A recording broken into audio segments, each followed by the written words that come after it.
to Reactive Reload, a radio show you're always on time for. I'm just one of your hosts, Irish Cowboy, joined by your other host, Crossover. We are going to be reloading the gaming entertainment news for the last week or so and reacting to it. I know. We are, all of us, going to learn about the Dark Saber. You'll hear from us why much of the world's differences really don't matter when a Gjallarhorn is on the line. And at 2, Cyberpunk.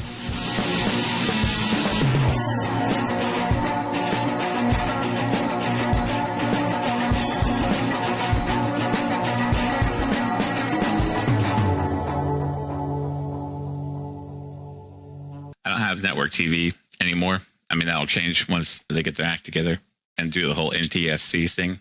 Once network TV makes a comeback, I'm probably going to come back to it. I miss commercials. How weird is that? I mean, I still get commercials. If I'm like streaming Amazon Prime, I've been rewatching Fringe on there, and it has commercials in it. Seeing those commercials just warms my heart. There was one of those Liberty Mutual Insurance, or was it Geico? It was Geico, yeah. Liberty Bibberty. Oh yeah, that's yeah. And the Geico commercials. I swear to God that one of them I'll never forget, and that's the guy who was like, "I've got 2 tickets to paradise." Oh, Eddie Money. Yeah. Whoa, whoa, whoa, whoa, whoa, whoa. We are not sponsored by Liberty Bibberty or Geico. There's just some commercials that you love, and that's probably one of my all-time favorite ones, Eddie Money, without a doubt. But like seeing those, I don't know, it just gives me such a nostalgic feeling. It puts me back in the mood. And I really like it. How weird is that to miss commercials? I mean, because Yeah, I don't know what's wrong with you. I do not miss commercials. Like, I get upset when I've got a 10-second ad that I can't skip on YouTube. Like, motherfucker. You know what I do? Care. I pause ads. Whoa. So I can go take a leak and then come back and finish the ad. I did that today for the first time ever on YouTube. You know how precious that is to advertisers, knowing that someone paused their ad, came back and hit play.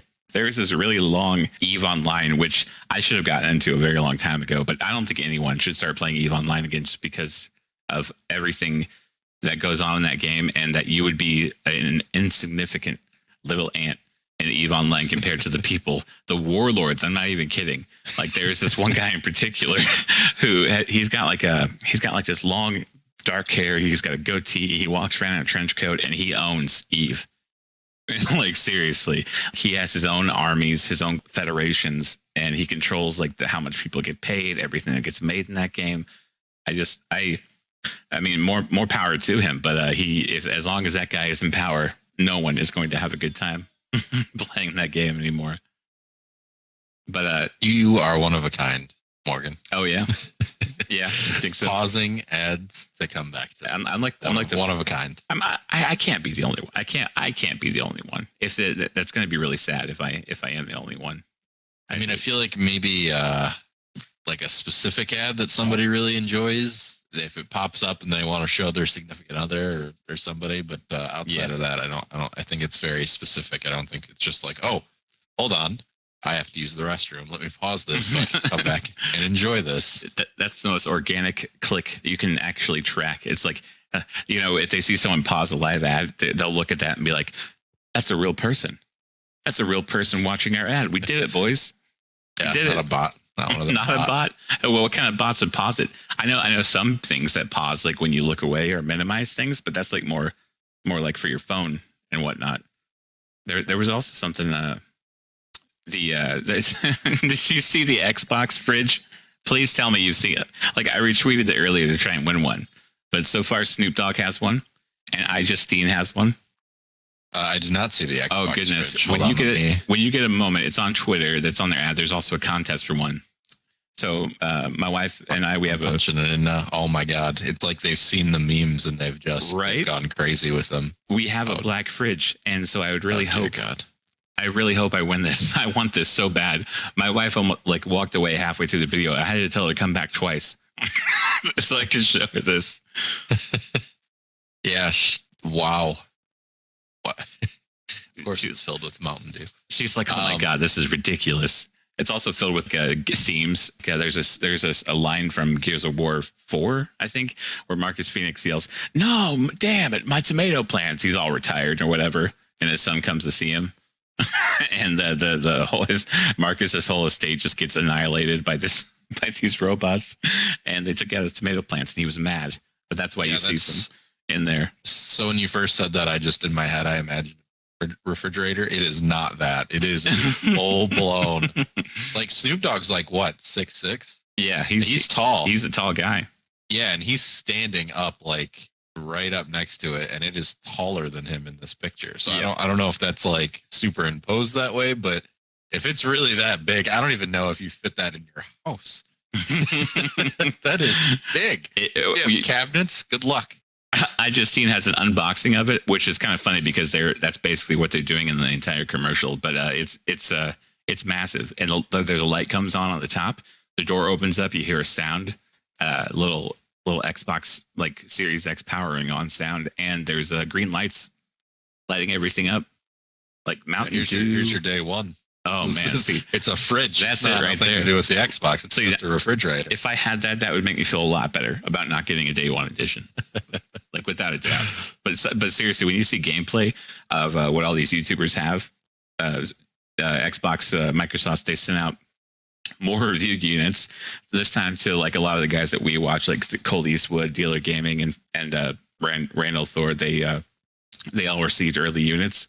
I don't know if they have to send them back or not, but they're going to be capturing actual 1440p or 1440p, 4K, all the high res, high frame rates imaginable with this thing. So we're going to be seeing full. What I like about with like not these like, I mean, they're a lot of people know them as like the Xbox YouTubers and stuff, but at the same time they're they're just really getting their feet wet. And I think Cole Eastwood is up over 100,000 subscribers. He's very professional, very good looking videos that he puts out. And so now but my point with that is that we're going to be able to like see more in-depth things. Like if people are asking him to show certain things, certain scenes in certain games, or just play certain games in general, we're going to be able to see like the nitty gritty, really in-depth kind of gameplay that we would like here, as opposed to like what we would see from like Inside Gaming or IGN or YouTube channels like that. So I'm excited to look at that. I'm jealous, but at the same time, we're almost out of here. We're almost out of October. Like it's almost done. Are less than 2 weeks away from at the time of recording, which is 10:28 today. Yep. Yes, 10:28. At the very tail end of 10:28, it's a couple minutes away from 10:29. So we are less than 2 weeks away. Yep. I told you I'd figure out time travel. Yeah, it's gone by a lot faster than I've expected. That's right. I had to lock it down on the 11th when I was looking at the calendar. I'm like, nope, not doing that again. Not doing it again. Yeah, and it's actually been pretty eventful too in the gaming news world too. So yeah, lots kind of helps speed things along. Yes, we have quite a bit to talk about today. I think probably the biggest story is Cyberpunk. Has now been delayed. It has now been delayed to December 10th, so that puts it 21 days off its projected or its original release date. I'm sorry, it's being delayed from till sometime. Starting to get a little Star Citizen vibe from CD Projekt Red. Yes. Now they came out with a very large statement. Let me see. You don't know how it feels to have the pressure of being a gaming company, something like that. I think. Yeah, something to that effect. Actually, you're not far off. It was something. We have a great game. Something. We want to make sure that everybody loves it too. It was basically the theme of it, which I can understand. I just don't really see. The thing that worries me about this is that they're already talking about how they have a day zero patch lined up. This is not. They're gold. This is not good. They're gold. They said they were. They are now gold as far as game progression goes through. And what's holding them back right now is, this is great. You're going to love this. This is current gen consoles are now holding back Cyberpunk 2077 from releasing. So all that mumbo jumbo for the past couple of weeks, even we've been saying, is current gen previous gen consoles aren't going to be held back. Oh my gosh, I can only imagine the original Xbox running this like in 720p, maybe 30 frames. Can't make any promises. Yeah, 1080i. It was criminal, the type of frames that you got with that thing. Like 10. 10 sometimes. I can't believe how beautifully terrible it was, but I also can't believe how really well Rise, Son of Rome looked and played. My wife actually had fun playing that game, and she, Yeah, that was although it was very short and there could have been a lot more to it. Yeah, it was a lot of fun to play through, and also that's my favorite time period in history. Oh yeah. But I want to hear more about this. I want to hear more about that. More about what? My favorite time. Your period favorite time period in history. Oh well, it would be during the Roman Empire. Oh, Morgan. nice. Ancient Rome. That's my. That's I'm Italian. That's my people's strongest days. Yeah, absolutely. My people are from Sicily, so there's a lot that goes on there. We don't have much love for Rome, but that time period I think is the most fascinating. That's why I absolutely love the Ezio story in Assassin's Creed. I was about to ask you about that. Yeah, I'm going to be playing that Odyssey after I get done playing Valhalla, which will probably be never, but I'm going to try.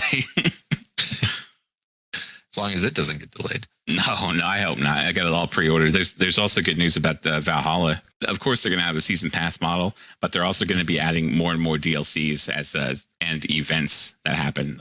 Origins, I really, really loved Assassin's Creed Origins. I don't care if they don't follow the Assassin's Creed storyline. I don't give a crap about the characters who are supposed to be looking into the past or whatever. When you play as them, it's annoying. And just I just want to get back to exploring ancient Egypt in this game. The whole Viking era, I really got into the whole Viking era a lot more when you turned me on to the Last Kingdom, because that's what we're seeing here in this game. And you're right, that is definitely Ragnar. I don't know how it couldn't be. but this game is going to play a lot like Skyrim played. So that's a really good thing. That is a very good thing. Hopefully not with all the insane glitches that Bethesda has all the time in all of their games. But yeah, if there's as much stuff to do as there is in Skyrim, then that'll be definitely something that we'll be playing for years. Then, yeah, without a doubt. I had to go big, pro the Ultimate Edition.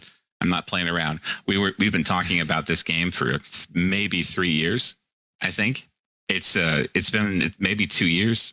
I don't know. It's been about 2. Yeah, it's been a few years. I'm gonna have to look back at the text messages, but I've been all over this. I really want this game to come out. It's going to be a lot of fun, and I like that Ubisoft upped their game and are giving us a 60 FPS version. I cannot believe they tried to get away with that whole 30 FPS thing.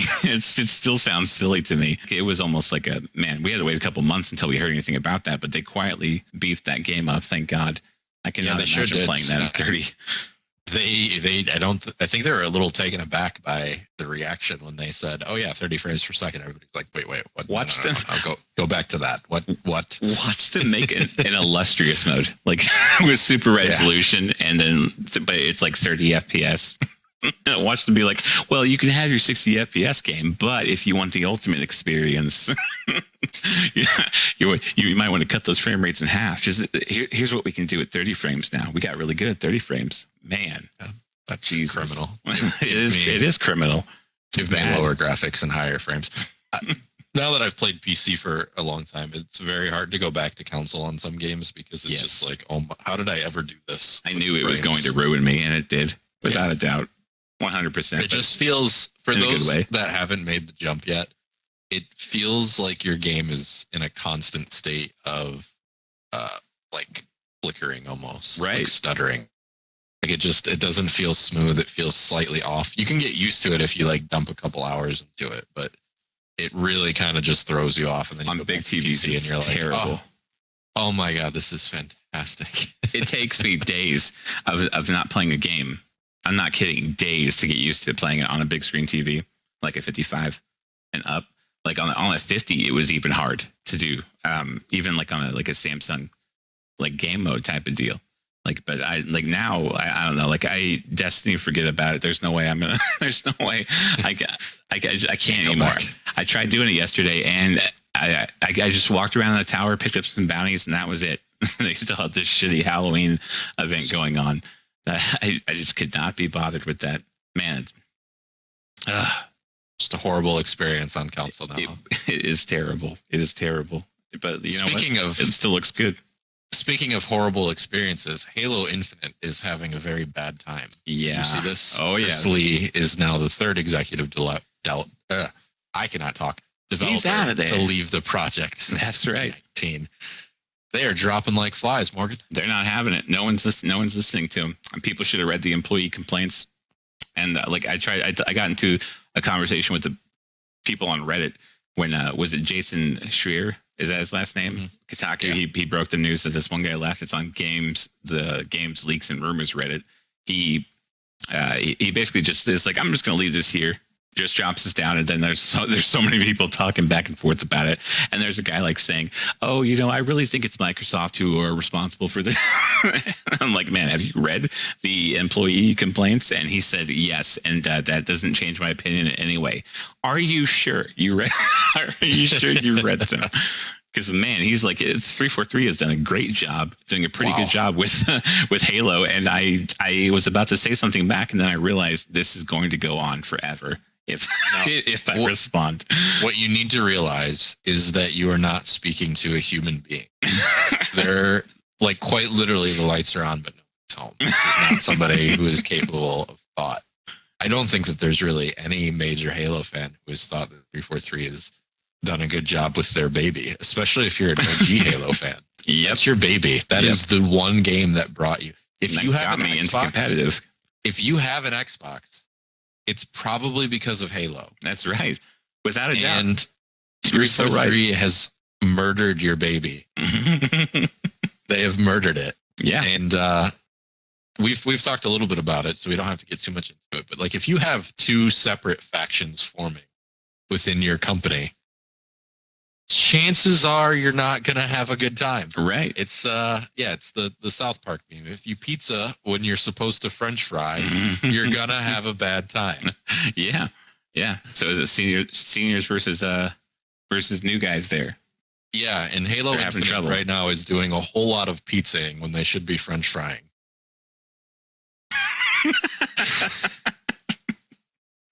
Oh, that is great. That is great. Jesus. Also, the 6900 XT was announced today. It's going to be $999. AMD had their little showcase here. It's going to compete with the RTX 3090, right? This is insane. It's about 7 to 10% better than an RTX 3080, which isn't really saying a lot right now. A lot of problems with the 3080. This is just one example of like a company saying it's now safe to upgrade and then having terrible, I guess, capacitors on the graphics card. And now you don't want to upgrade to a 3080. You're going to want to wait, or you're going to have a bad time. You're going to want to wait for a super. But I also heard that the 20 gigabit variants of the RTX 3080 are being canceled. I haven't looked too much into this. Interesting. But a couple of reputable YouTubers are saying this now. And so I'm a little worried about that. NVIDIA is looking pretty shaky, while at the same time right now, AMD is looking pretty good. I got to say, the PlayStation, Xbox, that's my AMD. And then PC, NVIDIA, definitely, without a doubt. Still rocking the RTX 2080, not the TI, not the Super. Man, that Super really screwed a bunch of us over. The 2080 Super was a little bit faster than the 2080 Ti, and that is not like a misquote. It actually was just like pure like speed of a graphics card. The RTX 3070 now is much better than a 2080 Ti. Well, I wouldn't say much, but a little bit better. But I'm still happy with my purchase of the RTX 2080. Kicks butt, does everything I needed to. She got some good SSDs and good RAM, and all these things are about to get a little bit better. Saying that, I would hold on to any graphics card you have right now and let the storm ride out, because man, just get an Xbox or something right now, or a PS5 if you want, because it's looking pretty shaky on NVIDIA side if you're a true blue NVIDIA fan. And if not, AMD is looking pretty solid right now with RDNA. I was going to say AMD has been on a roll lately. They have really been on top of it, and that's pretty amazing considering that they were like on the edges of obscurity not that long ago, just a couple years ago, really. But now with the RX 6000 series, I mean, they're making a really big leap forward. For $1,000. They're offering real competition. That's right. To NVIDIA. And that's NVIDIA has dominated this space for so long without competition. Rightfully so. They're just like, yeah, we're the big dogs, and then that's their dick flopping on the table when they walk into a room. That's right. AMD's now trying to say, not so fast, my friend. We might have something to offer here. That's right, and they do. And I think they're getting it down. AMD was doing 7 nanometer a little bit before NVIDIA got into it. Intel's starting to get a little better on the nanometer side as well too. NVIDIA, they were the top dogs. I thought it was kind of cool that we didn't start hearing about the Series X and the PS5 prices until NVIDIA had their showcase. Like I still to this day, I kind of think it was a kind of a respect thing. They were going to wait for them. They really want to see what they're doing, so they see if they can actually compete or compare or just be some sort of a better deal than what NVIDIA is offering. But NVIDIA was offering a really good deal, paying $400 for an RTX 3070, and it's better than the 2080 Ti. I don't know, better, but faster. It's got 8 gigabits of VRAM, which is all right. That's how much an RTX 2080 has, but it really should be 11 and up. 10 is awesome for the RTX 3080, but you really are going to need to make use of this VRAM, especially if people are doing video editing, audio editing, all sorts of things like that. But just to have a really good experience. Most games, they'll take all your VRAM if you want them to. They make no qualms about that. We're going to need a little bit more on the VRAM side. And I thought it was going to be better with I thought we were going to be, with all the leaks, I thought we were going to be seeing 20 gigabit cards. It's a huge jump. They're still really good cards, but they have got to get this capacitor issue figured out, because it is not a good look when a lot of these cards are failing and you have to send them back, especially when they were so hard to get in the first place. Thank you, bots, for that. Jesus. There's a little, I cannot believe what was going on there. Do you mean with the bots? Yeah, with the bots. Yeah, the war. Which I still think there's going to be a war. With going back to the Series X, though, I got to tell you, I'm really thinking there's going to be some other models coming out very soon. I hope it's not next year, but maybe in 2 years. I don't know. Like there's a reason why we're not seeing like any special day one edition stuff, and there's a reason why we're not seeing. People would blame it on some situation going on, around the world. But I don't really think that has anything to do with it. I just think that they're trying. What could you possibly be talking? Right? No idea. Right? But it's an easy excuse, isn't it? A little easy right there to say that you can get away with murder. A lot of people have. It's scary. I have a feeling that the way they're pushing these models out there, and they're going to be making better models. There's a couple of things that are making me think this. One, and not a lot of people know this yet, and they might be hearing it here for the first time. The Xbox Series X is only 40 gigabits per second of HDMI 2.1. I know, it's crazy, right?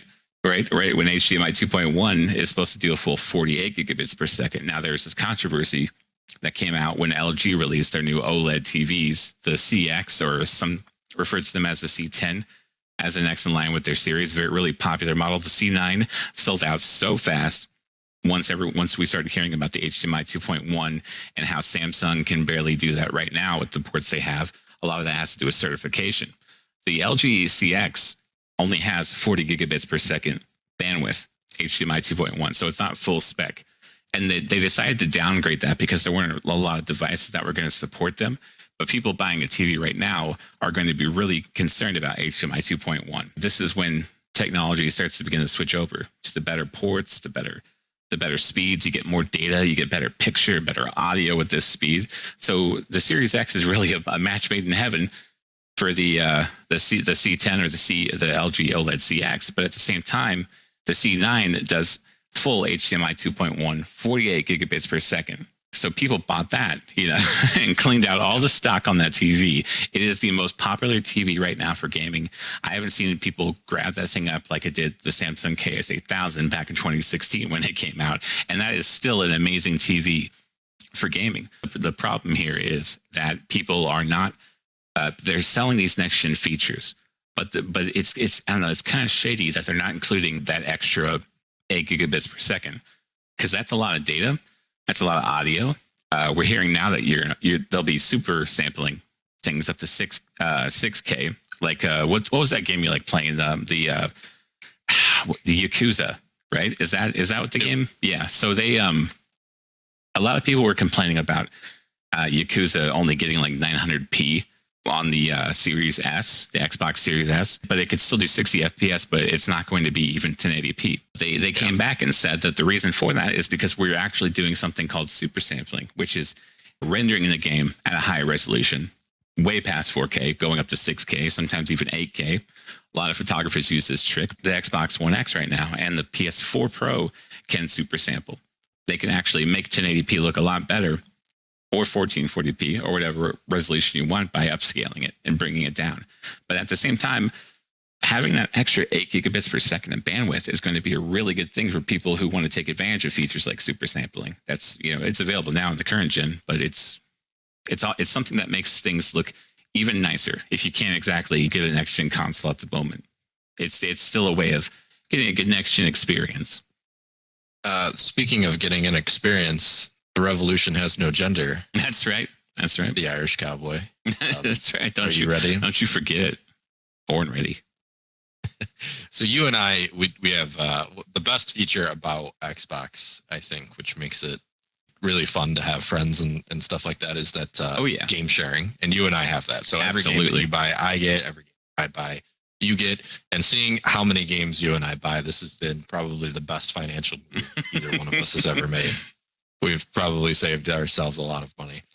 But probably. We do have Watch Dogs League. I'm excited to play it because I've always just kind of liked the feel of Watch Dogs. I am nervous. I don't. Oh wait, did you buy Legion? Did you get that? Yeah. Nice. Yeah, we have it. Yeah, nice. Not bad. That is that comes out in 30 minutes.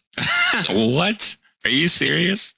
Yeah, on the 29th. I don't even have a face mask yet. I don't have spray paint. I don't have shin guards. No one thinks about that. If you're going to be rioting out there, wear shin guards. So one of the things that really does worry me about this is, so everybody knows the whole revolution has no gender. And they actually took that down pretty quick. Very quick. So after people were like, yo, what the fuck, Ubisoft? Like, come on, dude, chill. They kind of got rid of that. And so for those of you who don't know, if you picked too many male people in your group, your revolutionary group, you got this message saying you were like one of 37% that picked too many males. The revolution has no gender. Please try again. And that's a little online gimmick they had on their website, wasn't it? Yeah. And to say that people were pissed kind of underscores it a little bit. People were not very happy. Number one is that the revolution did have a gender. The gender was a 50-50 split, or close to it. I don't think you got the same message if you picked mostly female. If you didn't go, hey, the revolution has no gender. Try getting some wieners in your group. Right. But so what scares me about this is that I feel like if these companies are starting to learn that this woke stuff will backlash their bottom line, which is of course all they care about. The only reason why they toe the line with all this wokeism is to get more money, is really what it comes down to. They don't want the headache of all the people online bitching at them and not buying their game. So they go along with it. They get kickbacks for doing it too. Yeah. So if they're starting to get pushed back in the other direction, they'll change it. My worry about Watchdog Legion is if they did realize like, oh, we can't keep doing this, people are getting pissed, is that they may have cut some elements out of the game as well that catered to this woke stuff. That's not necessarily a bad thing, but if they did that, I fear that it will totally fuck up the story. Without doubt. You won't have like, it'd be one of those situations where the woke is just so invested in the story that if you take elements of it out, the story just simply will not make sense. Right. That's my fear with Watch Dogs. It's a very healthy fear to have. Yeah, I think so. Outside of that, I mean, just traditional Ubisoft stuff, right? Like there's some things that might be absolutely broken. There might be things that are great that they will break later because this is what they do. Our biggest experience is obviously with Assassin's Creed. which they've kind of tanked that franchise a little bit. It's just one of those things where they've oversaturated it, I feel like. But overall, Assassin's Creed has been okay. But the Division, they really killed that thing. My God. About Assassin's Creed, real quick, I want to say I'm happy that they did the male and female characters. Because, like, I'm only saying this now because, man, about Division, you're like that is opening a Pandora's box of things that they have fucked up big time. Yeah, it's like the franchise was crawling, right? It was like one of those walkers from The Walking Dead that doesn't have legs. It was crawling. They just they took a Michonne sword and just cut its head off. Yeah. They're like, you're dead. Out of here. I think it's intentional. I don't think they want to have a games as a service game. Poor Hamish. Man, that guy. I mean, he kind of deserves it because he's a little bit of a douche, but he takes all the hate. Welcome back, sir. Thank you. Yeah. As soon as I started talking, exhausted. Yeah, I was like trying to run back and forth. As soon as I started talking about the Division, all of a sudden, my body was like, "Hey, by the way," just handed me a little note. Oh, right. Oh, bladder's full. Hold on. I got to get on that. Thank God. But yeah, Division. I can't imagine when Division 3 comes out. So Division 1 was great, and I'll come back to that point. But up until, what was it? A title update. Was it 1.6? Is that when everybody left? That's when I left. Oh yeah, that's right. I think yes. And so I didn't really stick around that much for it either. I wasn't too happy about it. But the thing is, towards the end, was right before the subway, right? I'm pretty sure that was right before the subway. Yeah. There was that. Yeah. There was some. There was something with the Rikers. There was a chopper. I can't remember what the mission was called. A lot of chicanery is what it was. Yeah. And but they eventually made it up to people a year or two down the line. And at the end of the game's lifespan, I mean, the game's still doing well right now. But they really they had this they had this docks, this area. Was it 1.8 maybe? Is that what I can't remember, but it had this area where a bunch of the enemies were working together to take you out, and that was a lot of fun. There were some cool things they did with that, made some weapons good, introduced some new weapons. Gear sets were really in a good place with the classified piece. But there was a period of ups and downs, but at the end they actually finished pretty good. But this whole time it's just been disappointment after disappointment after disappointment. They came on strong, and it was so much fun when Division 2 came out right away. You were seeing things from people like, "Thank you for not making a broken game," at a time when that's all we were getting were games that were, I don't ever want to say unfinished, because there's this camp where people get really mad when they think about games releasing unfinished. But saying unfinished is it's a loaded word, because what are they saying? You don't want DLCs, you don't want downloadable content now, like you don't want all this extra stuff that they had.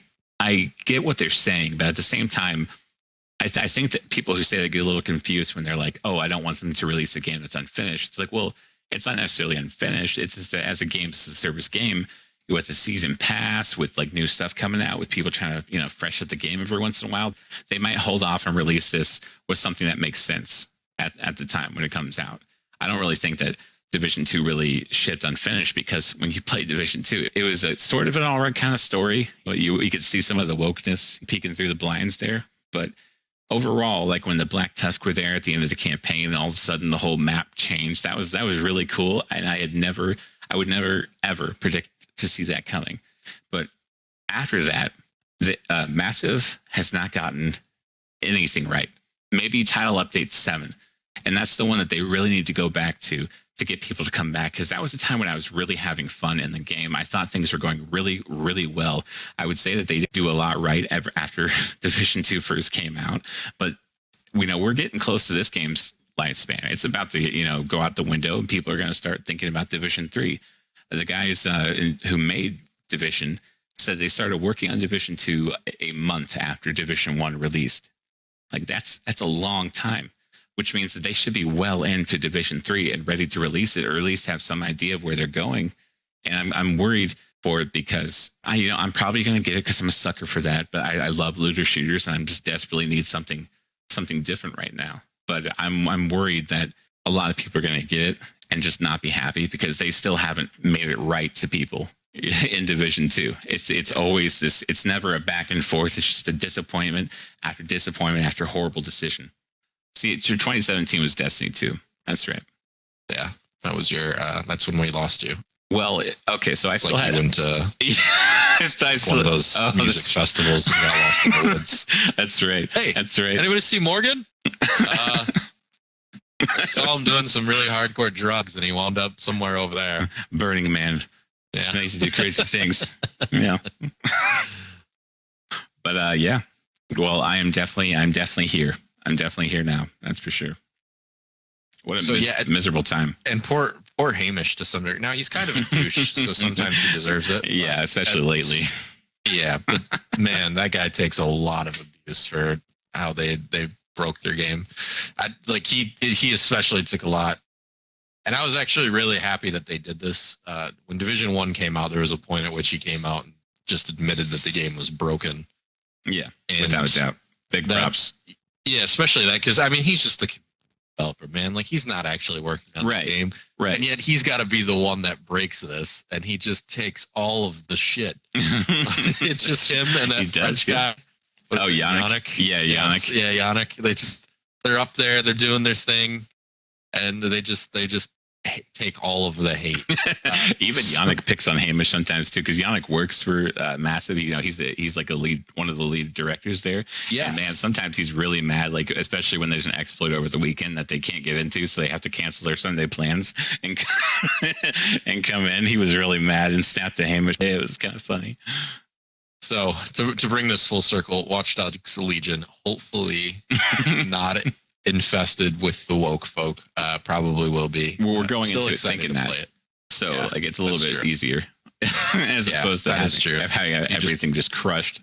We know what we're getting into. Right. Yeah. You know that you're going, okay. So like going to be like, oh, there's a man and a woman. Everything's the same. But if I don't pick the one with the vagina, like something horribly wrong is going to happen for me. That's right.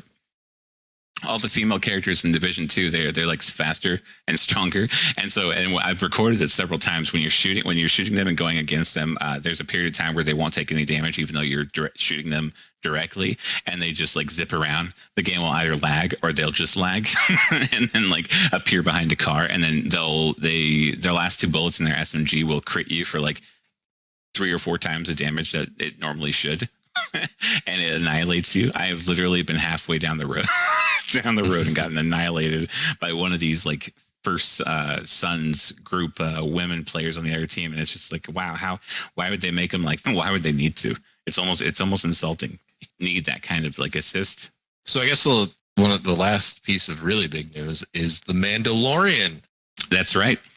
The long wait is finally over. 2 days. This is what I feel is taking the longest. I feel like October, in respect to the Mandalorian, just taken forever. Yeah. But we get Esposito. Yep, that's right. Most famously, he played Gus in Breaking Bad. He is joining the cast of the Mandalorian. He wielded the Darksaber.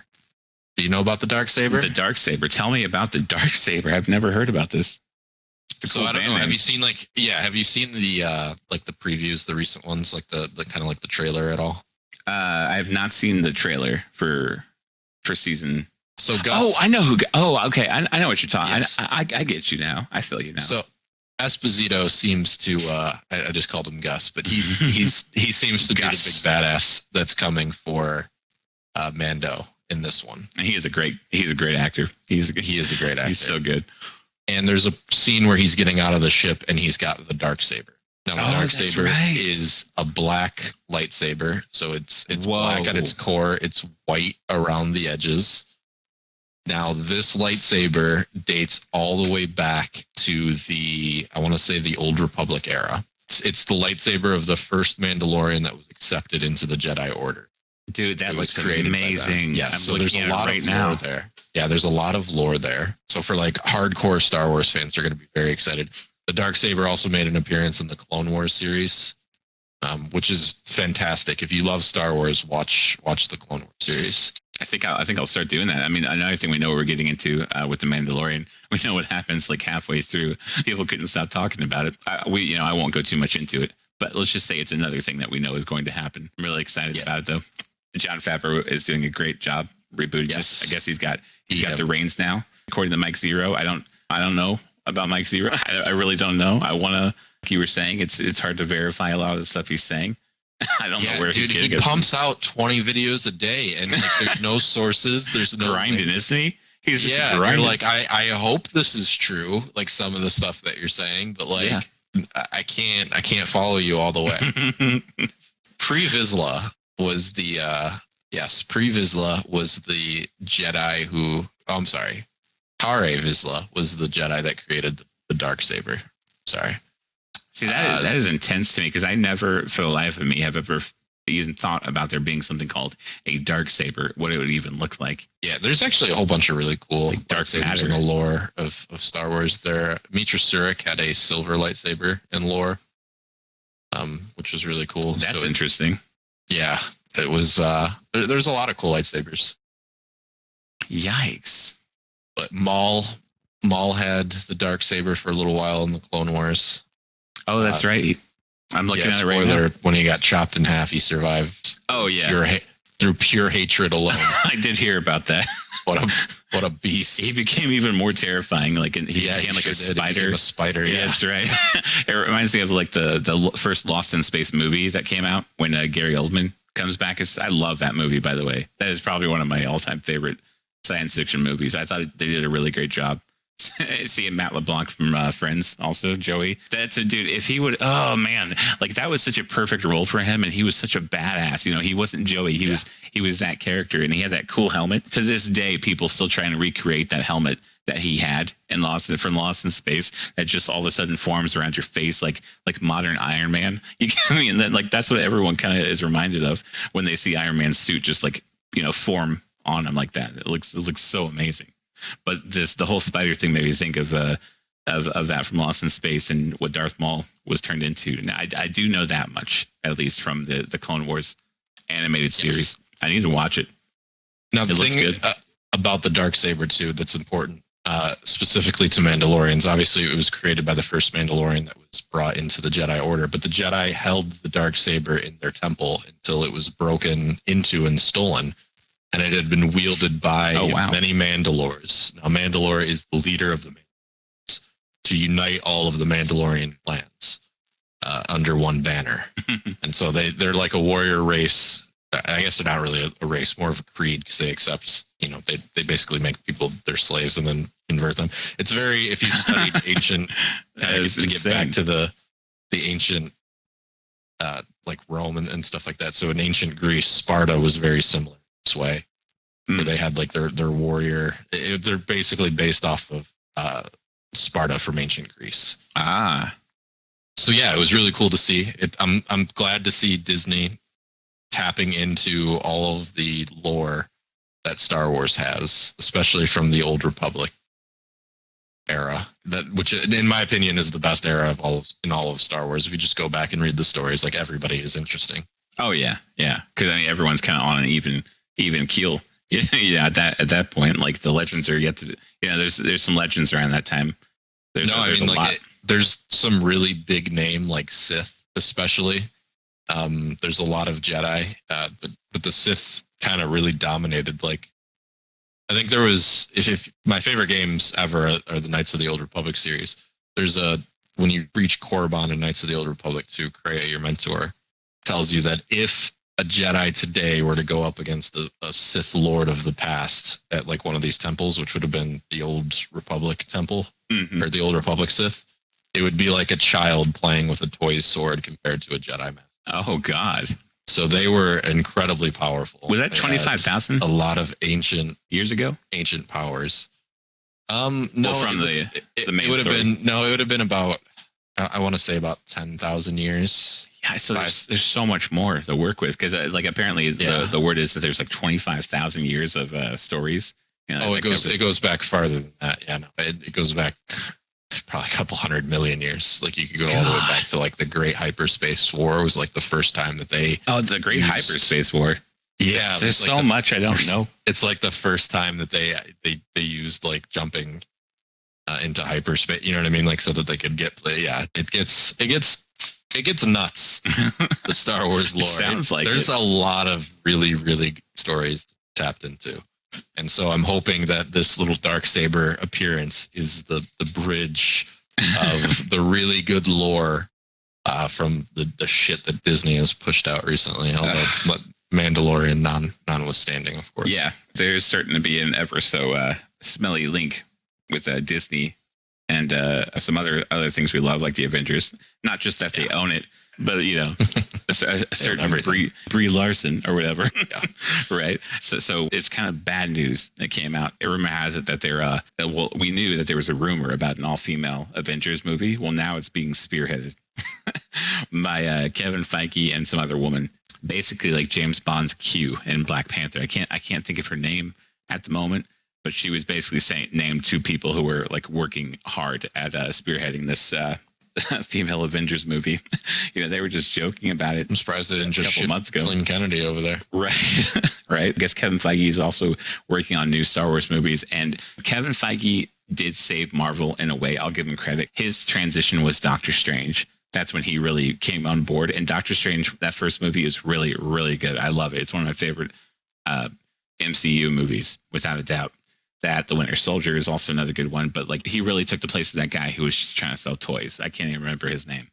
But now, though, like when you see a couple things on Disney Plus, some small videos, you'll really start to get an idea of things that Kevin Feige is not afraid to say or even worries about that much.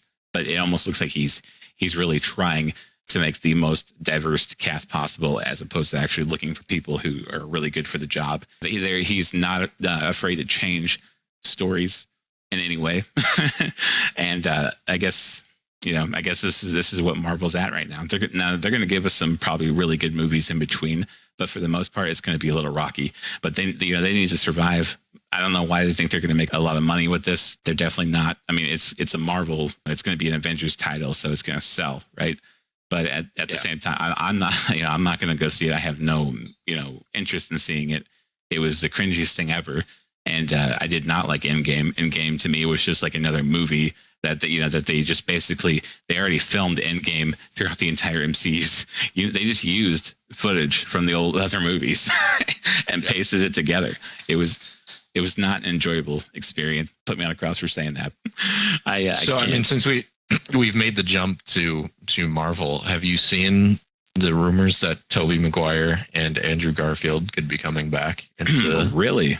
Like into the Spider-Verse? That's I guess. Oh, yeah, wow. that they would be bridged with Doctor Strange. I didn't mind Into the Spider-Verse. They could see them. Yeah, they could see him in Spider-Man 3 or in Venom 2. Oh, there we go. Then it was okay. I liked that Tom Hardy basically adopted it and really took control of it, but it was just kind of cringy whenever I heard Venom talk. Yeah, Tom Hardy is such a good actor, man. He really is. Inception, it's one of my favorite movies of all time. Bane. Yeah, Bane was really good. Oh, God, he crushed it in that role. He did. Mad Max. Yeah, he was great. Yeah, he Tom Hardy is amazing. I just wish that I don't know. We'll see what Venom 2 brings, but I'm excited for it. I really want to see Carnage too. Love me some Carnage. And it's just, man, good storyline too. But there is some good things coming out. We're going to be seeing Thor and the Guardians of the Galaxy. The Asgardians of the Galaxy. We're going to be seeing which give me all the Chris Pratt. Yeah, Pratt. Especially now, right? I like the Avengers sticking up for him just because he didn't show up to a Biden rally. I'm not really that political either. Like not left or right. I never really fit in anywhere. It's hard to. But like I totally understand where Chris Pratt's coming from, and this is the most ridiculous thing. Is it a lot of people were reaming Chris Pratt, or is it? Or they were reaming him, I think, because he made a joke about voting. Yeah. Oh, I see. Like they reamed him about that. Because I heard he didn't show up at a Biden rally. Your vote doesn't count. Right. Right. Yeah. I mean, I haven't for a very long time. Yeah. I abstain as well. Like I don't want any part of this. Me either. Don't put my name in that. Without a doubt. Like apparently there was rumors of Iran threatening voters in Florida. I heard a lot of this is just junk. There's so much junk just being spewed out right now that people are trying to link to either side, and I can't get behind it. Let's go back to things being boring.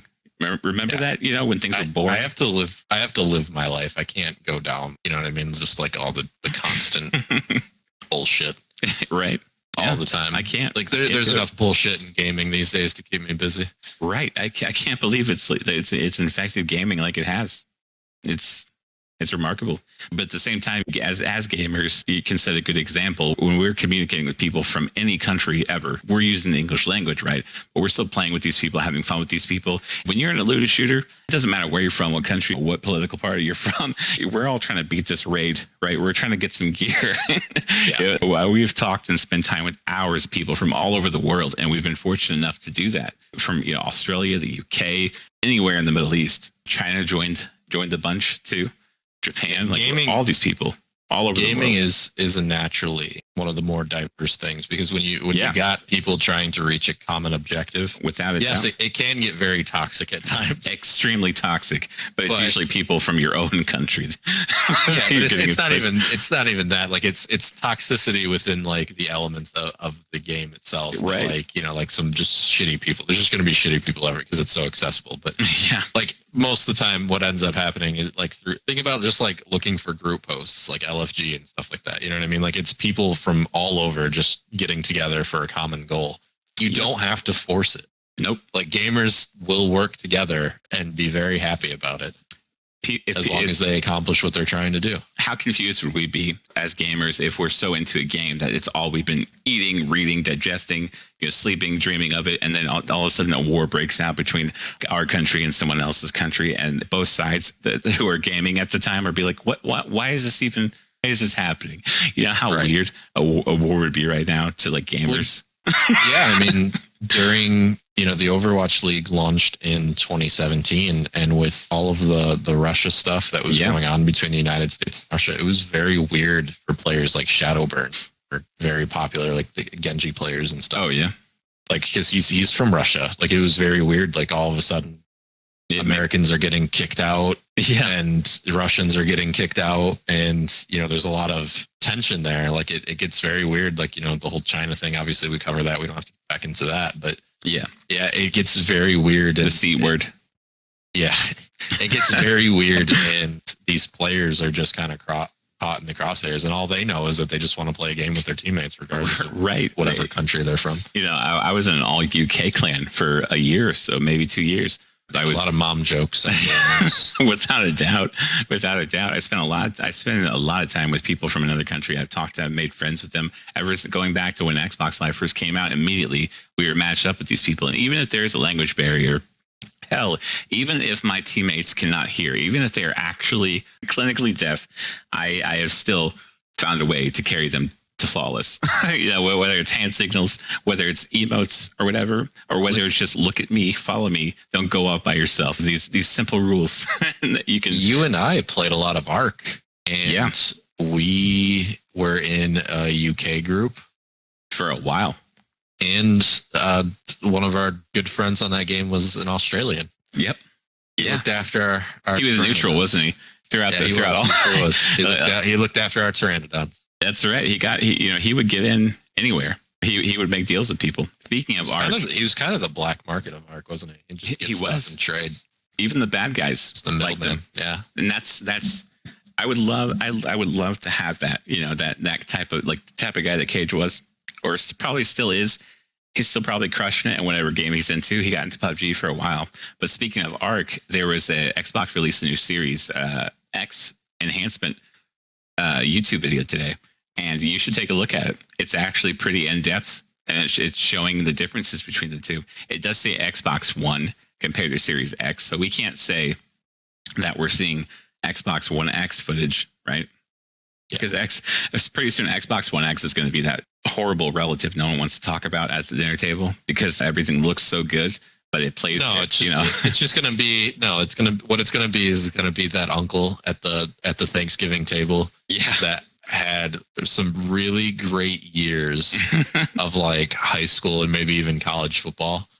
And you look back and you go, no, Uncle Jeff, he did great things. I have, but, he hasn't really done much since then. That's what it's going to be.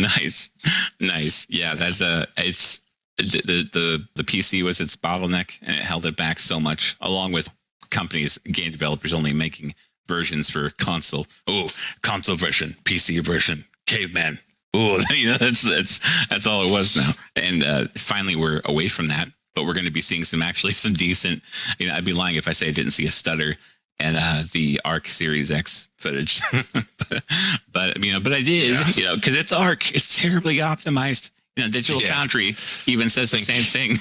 Yeah, no. Go back to when you and I were playing it. It was still a beta on Xbox. My God, was it horrible? Like you couldn't go a minute without stuff. How did we do that? I don't know. You know how we did it? That game is so much fun. That we just put up with it. That's what it was. Like it was just that Arc. If you've never played it, is great. Like do yourself a favor and play it. Yes, you will play it so much that you'll burn yourself out on it. That's how good of a game it is. Right. Half the time I was perplexed as to how they even had VSync on the Xbox One X. There's nothing more manly than grabbing a Giga by the balls and riding it into battle. Right. Taming it for hours. That's insane. Took such a long time. And defending your village from inevitable Giga attacks. That's right. Those Giga attacks, that was actually terrifying when knowing that you're about to lose all your Giga. Yeah, to a wild, especially back then, because they could just glitch into your base. It was terrifying. I can't even imagine. We lose so much. We had some good spots. Luckily, it never happened to us. Yeah. Some good gear too. Yeah, we had that one really good place. It was like off the edge, the coast there, like let up. And then we also were on the center itself. So there was no gigas up there at all. Yeah, thank God. Nothing would make someone's balls precipitate more than seeing 3 gigas, manned gigas, sneaking down the coastline behind your base. Oh my God. I still take credit for spotting that and stopping a terrible early departure for the tribe that day. I mean, it eventually concluded towards the night during a storm, which is still badass. It's be the way I want to go, sniping in a tower in a storm, all Barry Pepper style, Saving Private Ryan. It was just what I needed. I also had my Barry Pepper moment in PUBG on top of the church. And I remember that you were knocked out, but I was still holding on the church with the sniper. Lord is my shepherd.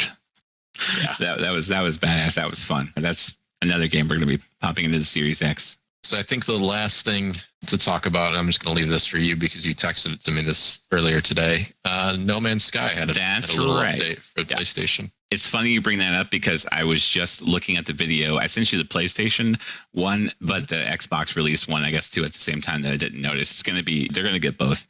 No Man's Sky isn't a PlayStation exclusive anymore. Thank God. I was so happy and praised Phil Spencer to pieces when he announced that we were getting that on Xbox because I had almost 1,000 hours on PlayStation. It was the only reason I even was into PlayStation at the time.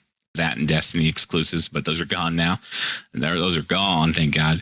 And so is No Man's Sky. And this is going to be a big deal, especially with the enhancements. You're going to be much more. Everything's going to be different. Shadows. You're going to make huge bases. Base building right now is really complex. I'm not a big fan of it, but it's going to get even more complex. So I guess I kind of got to get used to it. There's going to be a lot more procedural generation. The game's going to feel good. It looks and plays incredible right now on the One X with the enhancements it has. Much better than the PS4 Pros. I mean, it still looks good on there too. And they all have to be kind of matched up to a point to hold hands in this console version the developers have given us. But now those lines are blurred. Now that we have the Series X and the PS5, it's going to look a lot more crisp, a lot more amazing. They're going to be able to do a lot more with it. And I hope that Xbox comes out with a little bit faster of an SSD that we can put in there. I'm not sure if they will or not. Phil Spencer was saying that they're going to iterate on hardware. Of course they do. They've got guys working on a new console at this moment. But I just hope we're away from the mid-gen refresh. But No Man's Sky is not going to have an issue at all keeping up with this now. This is the moment we want to start judging console as opposed to before. This is where we can take a look and compare them to the next things now. This is the side of the line we need to be on. 32 player multiplayer, I think, is one of the more interesting things to come out of that. That's insane. It's gonna be a lot of fun. That is insane. Now when you join, you're not just, when you see players, you're not going to just see like a little glowing ball of light, almost kind of like what Fable did, or Fable 2 did, maybe Fable 3, I think. And but it was basically the same idea. You would join that server and you would just see a little glow, a little orb of them going around.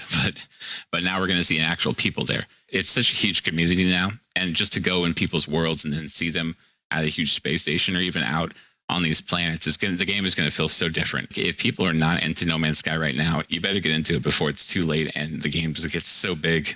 Eve, or much better than Eve, in my opinion, because you can actually move around and go inside your ships and stuff like that. But you can be the warlord. That's right. Of No Man's Sky. I've got the credits. I know the places to go, even though there's like an infinite amount of places to go. Like you could literally claim your own you could literally claim hundreds of solar systems with each have full explorable planets and moons. People are just going to be thinking of the memes a lot of times and the jokes that happen, just because it's almost like the whole Nickelback sucks thing. It's the same thing with No Man's Sky. People just accept it even though they've never played it and haven't gotten into it. But I got to tell you, when you start the game up and you build your ship, you repair it for the first time ever, and then you go up in space and you look at your galactic map, when you see everywhere that you're able to go, it is going to just blow your mind. You have no idea what you're in for. You can make your own world and no one would ever find you. Ever. You could have hundreds of solar systems, thousands, and you could all call them what you want. You could name every plant, every animal, if they even have those things. And now they have storms, monsoons, volcanoes now that show up. It's just insane. I can't believe what Hello Games put out now. Comparing it to when they released it now, it's amazing. Have so much fun with that game. Looks like we're going to have to wrap it up there. Thank you guys for coming. Hopefully there's going to be a lot more. Hope you liked it. You can follow the show at Reactive Reload on Twitter. You can follow me at The Irish Cowboy, No Take Backsies, and Crossover at Reactive Branded. You guys have a good day, night, whatever the hell time it is you're watching this. We fucking love you.